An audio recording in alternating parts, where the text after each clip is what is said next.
नमस्कार, मैं हूं आपका दोस्त विजय विद्रोही। आप मुझसे जुड़ चुके हैं, इसके लिए आप सबका तहे दिल से शुक्रिया। अगले 8-10 मिनट में आपसे जुड़े रहने की कोशिश करूंगा। हमारे खास कार्यक्रम विजय फैक्टर में आप सबका स्वागत है। तो दोस्तों, अमेरिका के उपराष्ट्रपति वेंस ने एक बयान दिया, एक महत्वपूर्ण बयान है, और बयान को बिटवीन द लाइन्स पढ़ा जाए तो इससे समझ में आता है कि आखिर भारत पाकिस्तान पर किस तरह की सैनिक कार्यवाही करने वाला है। ये बहुत कुछ उन्होंने साफ-साफ संकेतों में बहुत कुछ इशारा कर दिया है। पहली बात तो ये, चाहे अमेरिकी उपराष्ट्रपति हों, चाहे उनके विदेश मंत्री हों, चाहे उनके दूसरे नेता हों, हर कोई भारत और पाकिस्तान दोनों से बात कर रहा है और दोनों से ये कह रहा है कि तनाव को आप बढ़ने मत दीजिए। ख़ास तौर से भारत से कहा जा रहा है कि वो एस्केलेट चीज़ें नहीं होने दें, डी एस्केलेशन की तरफ काम करे। हर कोई ये भी कह रहा है कि भारत पर जो आतंकवादी हमला हुआ है, पाकिस्तान की ज़मीन का इस्तेमाल आतंकवादी करते रहे हैं। हालांकि पाकिस्तान का नाम लेने से परहेज़ किया है अमेरिका ने, लेकिन उनका कहना है कि भारत को पूरा अधिकार है खुद को डिफेंड करने का। यानी भारत पीड़ित देश है और उस पीड़ित देश को पूरा अधिकार है, every right to defend itself. तो डिफेंड भारत कैसे करेगा खुद को? जवाबी कार्रवाई करके। तो अप्रत्यक्ष रूप से अमेरिका भारत की जवाबी कार्रवाई का समर्थन कर रहा है। जेडी वेंस ने कहा कि हम लोग यानी अमेरिका भारत के अपने मित्रों से और पाकिस्तान के अपने मित्रों से संपर्क कर रहे हैं, संपर्क किए हुए हैं, सारा संपर्क बना हुआ है। यानी अमेरिका की नज़र में भारत के मित्र और पाकिस्तान के मित्र बराबर हैं। आगे उन्होंने कहा कि भारत ने पर जो हमला हुआ है, आतंकवादी हमला हुआ है, उसको लेकर भारत उद्वेलित है और वो खुद को डिफेंड करने का उसके पास अधिकार है, लेकिन ऐसा कुछ नहीं किया जाना चाहिए भारत की तरफ से जिससे रीजनल कॉन्फ्लिक्ट पैदा हो, दक्षिण एशिया में तनाव पैदा हो, युद्ध जैसी, उन्माद जैसी स्थिति पैदा हो।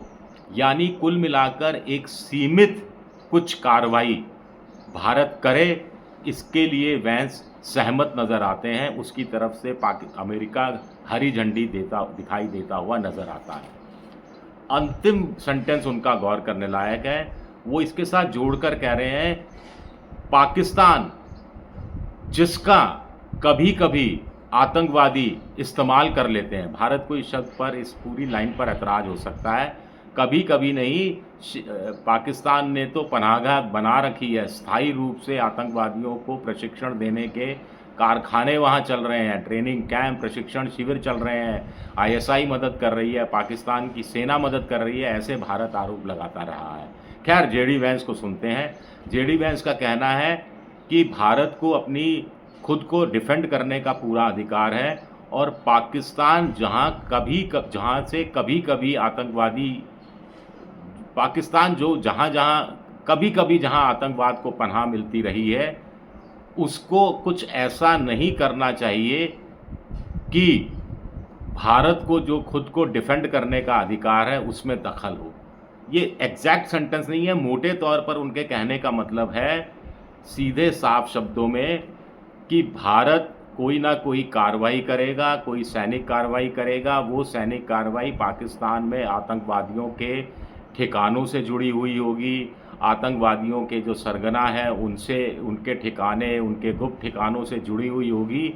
और भारत ये कार्रवाई करेगा तो रिटेलिएट पाकिस्तान नहीं के बराबर करेगा। पाकिस्तान ऐसा कोई रिटेलिएशन नहीं करेगा जिससे कि चीज़ें एस्केलेट हो, क्योंकि भारत अपने अधिकार का इस्तेमाल कर रहा है। भारत पर आतंकवादी हमला हुआ है, भारत को पूरा अधिकार है खुद को डिफेंड करने का, तो इसीलिए वो कार्रवाई करेगा। तो मोटे तौर पर फिर एक सेंटेंस में कि भारत ऐसी कोई सैनिक कार्रवाई करेगा जिसके बारे में अमेरिका को पता है या अमेरिका को आभास है, और आतंकवादी शिविरों पर हमला, आतंकवादी प्रशिक्षण शिविरों पर हमला, आतंकवादी सरगनाओं पर भी हमला हो सकता है, उससे संबंधित चीज़ें हो सकती हैं, एग्जैक्ट नहीं। जेडी वेंस का कहने का मतलब है। और सबसे बड़ी बात है कि पाकिस्तान बदले में कोई कार्रवाई, बड़ी कार्रवाई नहीं करेगा, जैसा कि पुलवामा के समय हुआ था, जैसा उरी के समय हुआ था। तब दोनों समय में मोदी जी की सरकार थी, विदेश मंत्री सुषमा स्वराज हुआ करती थी, और तब भी अमेरिका के जो काउंटर पार्ट थे उन्होंने दोनों बार सुषमा स्वराज को फ़ोन किया था कि आप एस्केलेट मत कीजिएगा, चीज़ें हाथ से ना निकल जाएं, रीजनल कॉन्फ्लिक्ट में ना बदल जाएं, युद्ध में ना बदल जाएं, उन्माद में ना बदल जाएं, बस इसका ध्यान रखिएगा।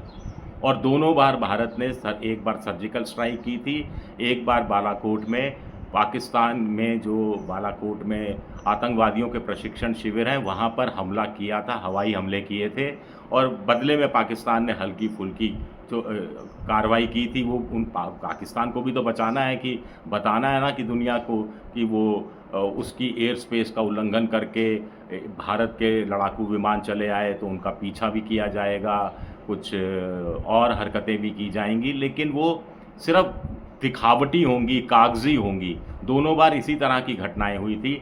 हालांकि दोनों ने उस समय क्लेम किया था, भारत ने क्लेम किया कि इतने आतंकवादियों को मार गिराया, पाकिस्तान ने अभिनंदन का हवाई जहाज मार गिराया था, फिर वापस भी कर दिया था अभिनंदन को, दुनिया का बड़ा दबाव था। तो क्या इस बार भी कुछ ऐसा ही होने वाला है? और अमेरिका के उपराष्ट्रपति जेडी वेंस ने इसकी थोड़ी बहुत व्याख्या भी कर दी है और पाकिस्तान को भी सावचेत कर दिया है कि भारत अपने अधिकार का इस्तेमाल करेगा, आप भारत को अपने अधिकार का इस्तेमाल करने दीजिए। एक सेंटेंस में ये बात खत्म हुई।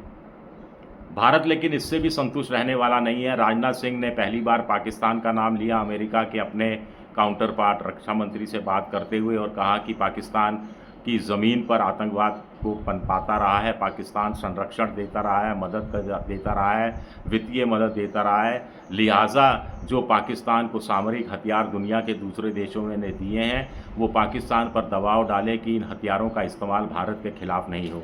इसी तरह आर्थिक रूप से पाकिस्तान पर प्रतिबंध लगाने की बात भी की जा रही है। जो FATF की जो लिस्ट है, ग्रे लिस्ट यानी काली सूची है फाइनेंशियल एक्शन टास्क फोर्स की, उसमें पाकिस्तान को डालने की बात हो रही है। जो जून 2018 में भी पाकिस्तान को काली सूची में डाला गया था, और 2022 अक्टूबर तक 4 साल तक वो इसी स्थिति में था।